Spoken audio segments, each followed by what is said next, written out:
This video has been brought to you by Glenn Smith Chevrolet GMC in Opelika. Get ready to smile. Hello, baseball fans. You're watching On Deck with Tyler Redmond.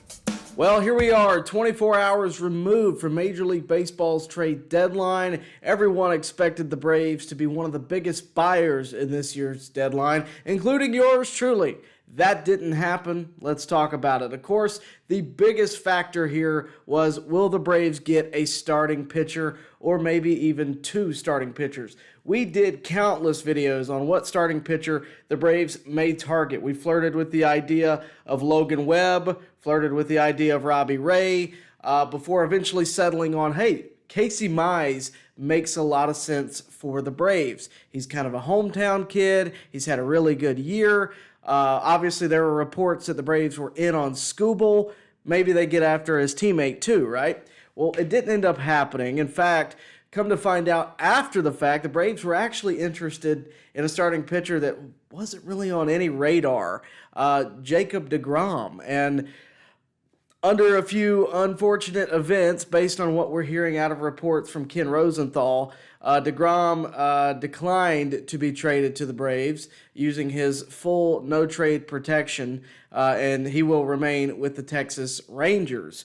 My thoughts on that are pretty, I don't really know what to think about that. In terms of deGrom, he's well within his right to do that if he doesn't want to pitch for the Braves, or if it's simply he doesn't want to leave Texas, he wants to remain there. That is fully within his right according to his contract. There are various reasons why deals don't get done, and it's probably the same, it's not appropriate for me to discuss deals that didn't get done. Sorry for the lame answer. My issue with that is the Braves didn't adjust, right? They didn't go and say, okay, well, let's go to plan B, right? And for all I know, that was plan D, E, F, or G. Who knows? But that didn't sit right with me that was our target.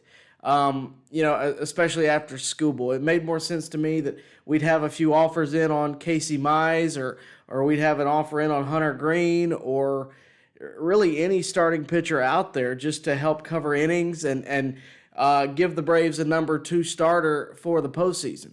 That said, I'm looking at it probably much like the fan base. I'm looking at it from a 2026 perspective. I'm not looking at it from a 2027 and beyond perspective. We don't know what was discussed behind closed doors. That is one thing I will say, is we don't know what offers were out there. We also don't know how those offers will age. I remember a few years back I did a video suggesting that we should trade Michael Harris II, I believe for a starting pitcher at the time, and I really believed that, but I was only concerned with that season and how poorly that has aged as time went on, right? So we don't know what was presented. I am still disappointed that the Braves did not acquire a starting pitcher. I thought that was the one thing that would be guaranteed. And to me, it seems like after the start that the team had this season, it seems to me like if you don't do something, if you don't make a lot of noise in this year's playoffs, that's going to be a bad look. We did not go into the deadline with, hey, we have to get this, have to get that. We're just trying to make the team better. So you don't look at it that way because, like I mentioned before, a few years ago, we could have gotten one of the elite starters in the game, but Drake Baldwin would have been going out the door, So, not to say those are easy decisions. You obviously you'd like to get deals done. You find a way, but there's certain asks that you say yes to, and those are the deals that you do, and certain ones that you say no to, So in past years, there's been guys like Harris you get asked about when he's in A-ball and he's in Rome, and you say no. So you're always trying to manage the short term and the long term. So you go into these things with, how can we make the team better? And is there something that you think is the right thing for the organization to do? the Braves organization, the front office, obviously have a different outlook on it. They're looking at it more in a 5-year plan as opposed to a 1-year plan. And Anthopoulos has always said that he'd rather be competitive every year than go for it all for one season. I just felt like we could have done a little more. Granted, I'm not in the room, neither are you, right? It's hard to tell, and I like to give the benefit of the doubt, but it's not so much that I would have loved to get a starting pitcher, especially a number 2 starting pitcher, and technically with Tyler Mahle, we did. It just felt like the Braves were going to do something, you know? You go from being in conversations with Tarek Skubal to only getting Tyler Mahle and Brent Suter, right? It's kind of a far cry from what the original expectation was. And I think that's why you see Braves country being angry today and last night. Lord knows yesterday during the countdown show we did 3 hours live reacting to the trade deadline as it happened. Lord knows Braves fans were furious, especially come 6:20, 6:30, and I was kind of speechless. I really couldn't believe that nothing came through, especially there at the end. It's like, you're telling me we didn't want to add anything. And again, we don't know what was asked, right? We don't know if it was, prospects that we really value. We don't know what it was. But I just really believe that with what the Braves have as a contender, they would have made something happen. That said, we don't know how quickly those prospects may help us. We just had 4 prospects get called up to Double-A that are all kind of big names. The biggest one being Cam Caminiti. He just got called up to Double-A. I believe he pitches Thursday is the plan. But alongside him, of course, Eric Hartman. We've heard a lot about him. He's got 24 homers in Rome this year. John Hill as well. Owen Carey as well. They're all at Double-A now. And I know that seems like a far cry from some help that we could get right now, and it is. I don't think it's going to be anything that we use this year, but it could be a next year situation. It could be the following year, and I don't think the Braves wanted to discount that. They didn't want to just throw that away. Is it upsetting in the moment? For sure. I'm still not really over it. It's kind of boggled my mind that we didn't make anything happen, but again, the longer time goes on, I think the more that you'll kind of look back and go, well, maybe it's a good thing we didn't get Casey Mize at the deadline. Maybe it's a good thing we didn't get Robbie Ray at the deadline, or whoever else you had plugged into your mind. I will tell you that at the end of this year, when we're in a playoff series and we're facing off against one of these guys and our pitching staff is limited, I think that's going to hurt more than anything. Is knowing that at the deadline we potentially could have done something and you didn't, and that could come back to bite you. But aside from the trade deadline, which there's plenty to unpack there, right? The twists and the turns and what ended up happening versus what should have happened, there's plenty to discuss there. I also wanted to discuss the moves coming out of it because to me they were a bit misleading. So you had to make some roster spots. That's why we saw Eli White get traded. There wasn't really a spot for him anymore with the addition of Lane Thomas. I kind of saw that coming. I don't know that I would have picked Eli White in this situation, but it is what it is. I didn't expect Jim Jarvis to be considered to be the everyday shortstop, which is what seems to be the case right now. I pictured in my mind that you would have Lane Thomas and Mike Yastrzemski in left field platooning, right? Your outfield remains as it always has been with Harrison, Acuna, and Wright. That leaves nowhere in the outfield for Mauricio Dubon to play unless one of those guys is sitting or DHing, which doesn't make a lot of sense considering your catching core is probably going to take the designated hitter position day in, day out, right? If Murphy's catching, Baldwin's DHing, and vice versa. So there's not really a DH position for Acuna, for Mauricio Dubon to fill in right field anymore, which kind of gave me the belief that Mauricio Dubon would be considered your everyday shortstop. I thought that made the most sense. Well, as it stands, they're going to go with Jim Jarvis. At least that's what was said on trade deadline night. That could change today. That could change tomorrow. It could change in a week. We don't really know. It feels like Dubon should be the starting shortstop, and if Dubon's a starting shortstop, why would you keep Jarvis up? But he's not the starting. He's not. But we've made that decision. So Jarvis is the starting shortstop, but Dubon's is going to be rotating. I would say this right now. The way I'm not into giving titles, right? Because it changes, right? Things change. Things other than certain guys like Olsen and so on. Dubon's value is he could play all over the field. He played center field for a while, right? He's played. We lost Ronald and so on. He became an everyday left fielder. He started the season playing everyday shortstop. So a big part of his ability and his value is that he could play everywhere. So having titles and so on, Walt has been giving the lion's share of shortstop starts to Jim Jarvis. So that is how he's gone about doing that. That's his choice to make. That's the determination he made, and he's been going with that. So that doesn't mean that things can't change. I personally don't think you can take Dubon's bat out of this lineup. And yes, he is a super utility. That is what he has been considered over the past few years.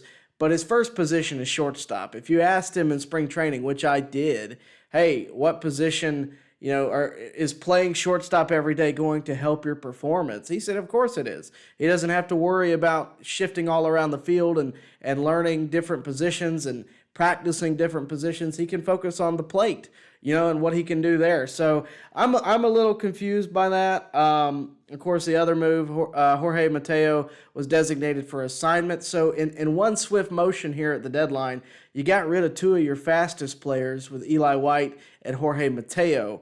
That is interesting to me. All because you want Hassan Kim, who has an average below 100, hasn't been good all year long. Probably will not come back next year if I had to guess, is still on your bench. For what reason, I don't know. Probably because we still have $20 million locked up in his contract. That is what it is. I don't like it. You don't like it. But that is the situation we are under.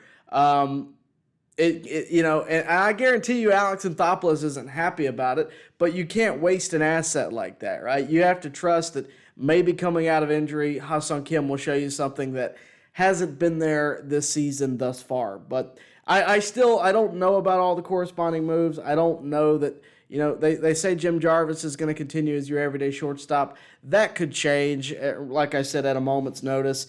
But I'm interested to see kind of what happens with Mauricio Dubon, because right now it feels like there's nowhere for him to go. Without Michael Harris taking a day off or Acuna taking a day off. And I don't know how sensible that is either, right? Michael Harris has been terrific this year. He's been one of the most consistent bats in the lineup this year. I don't know that I want him sitting, right? Acuna, same thing, former MVP. I don't know that I want him sitting. He's not going to DH unless you want to give him the DH over Sean Murphy or Drake Baldwin, which I think we'd all be okay with Sean Murphy maybe sitting a day or two. But Drake Baldwin needs to be in the lineup, and I think we all agree with that right now. So it's pretty interesting how things are going, and now it's kind of like, okay, where do the Braves go from here, right? Do they win the division with an 8-game lead after the deadline? It's not a guarantee. We've seen the Phillies walk it back before. They've been much better since the All-Star break, but at the same time, I don't feel like we got any juice here at the deadline, and I feel like that would have been nice. Yes, you got Lane Thomas, which I think is a solid maneuver. I really do. A lot of people are hating on that move. Platooning with Yastrzemski, I think makes a lot of sense when you look at the stats and when you look at how they face left-handed versus right-handed pitching between the two of them. That makes a lot of sense, and Yastrzemski's been solid. If Lane Thomas can be what Yastrzemski has been this season, and both of them are performing well, I think that makes all the sense in the world. And I think it makes sense even if it doesn't work.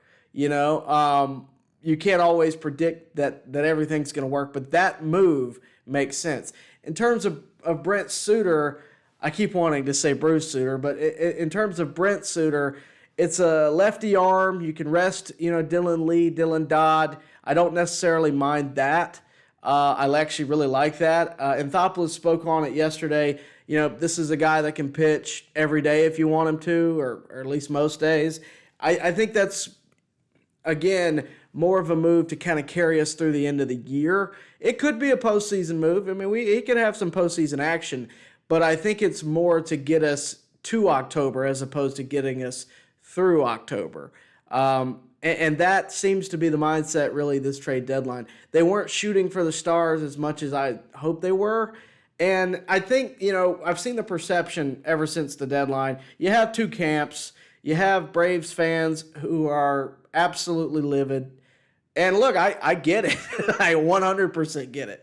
I wasn't exactly thrilled last night either. But you have that camp of just pure rage. And then you have this other camp that's like, hey, look, we're 8 games up. We're doing really well since the All-Star break. Did we really need all that much? And I think there's a middle ground to that. Like, you can't be delusional. You can't look at the team and say, oh, we didn't need anything. No, we definitely needed a starting pitcher. I mean, Alex Anthopoulos can say that, we weren't looking for a starting pitcher. Yes, we were. We were looking for a starting pitcher. And that was a clear need. I think, one more really solid bullpen arm was a need. I think that's all fair to say. But it's also fair to say that this team still has a shot to do some damage in the postseason. That is also fair. So there's a middle ground. Could we have done more? Yes. Would it have taken more prospects? Also, yes. Did it make sense not to do anything? Debatable, right? We weren't in the room. We're not in the chair. It's a tough place to be because everybody in all of Major League Baseball knew the Braves need a starting pitcher. So when they know that, what is going to be really hard for the Braves to get without giving up an arm and a leg, right? Starting pitching. And I think that's kind of the dilemma the Braves fell in. Is that fair? No. But, I mean, obviously we don't know what's going to happen next year with the CBA and the lockout. I think we're definitely headed to one, unfortunately. So enjoy baseball while we have it because it's not guaranteed for next year. A CBA lockout seems all but likely, and that's how we're going to have to play this. But if we do play next year, when you look at the roster, you look at when contracts are up, I hate to break it to everybody, but the Braves are going to be in a very similar situation. You are going to get Schwellenbach back, potentially. You are going to get Shawver back, which he's looking like he could be back very soon. 2 more starts in AAA, and he might be back. That's within 2 or 3 weeks from now. So that's all very promising. However, you're still going to be questioning your rotation. And I kind of thought if you could get a starter in here, whether he be a rental or whether he be, locked up for a couple of years, hey, that could help you kind of bridge the gap to the next generation, to the Hurston Waldrops and A.J. Smith-Shawvers and Spencer Schwellenbach, right? Capitalize on what you have in Sale, kind of lessen the burden of covering innings on Sale, and maybe you make a run this year, right? And I still think that's very possible, but everything's going to have to line up perfectly, as opposed to the Dodgers who, if Blake Snell has a bad day, we're just going to go with Tarek Skubal, or we're going to go with Ohtani, or we're going to go with Glasnow. I mean, you name it, right? So part of the anger, I think, from Braves fans and really baseball fans is what we're seeing over there in L.A., right? That's the main reason why we're definitely going to have a lockout. And I get all of that. I still think the Dodgers are beatable. We play the games for a reason. They've won the past 2. They have every tool in the bag, but those tools have to show up and they have to perform as well. So it's going to be interesting to watch as we move towards the fall and towards October. I think the Braves, again, could have done more, but at what cost? We'll never really know. So that's my take. 24 hours removed from the trade deadline. I'd love to hear yours, angry or not. Please drop a comment. Let us know down below. And again, please do like this video, subscribe to the channel if you have not already, and hit the bell for notifications so that you can stay up to date with everything going on with the Atlanta Braves, with Major League Baseball, and of course, with everything going on right here at On Deck. We'll see you next time. Baseball fans, make sure you like and share this video and subscribe to this channel. As always, thank you for your support.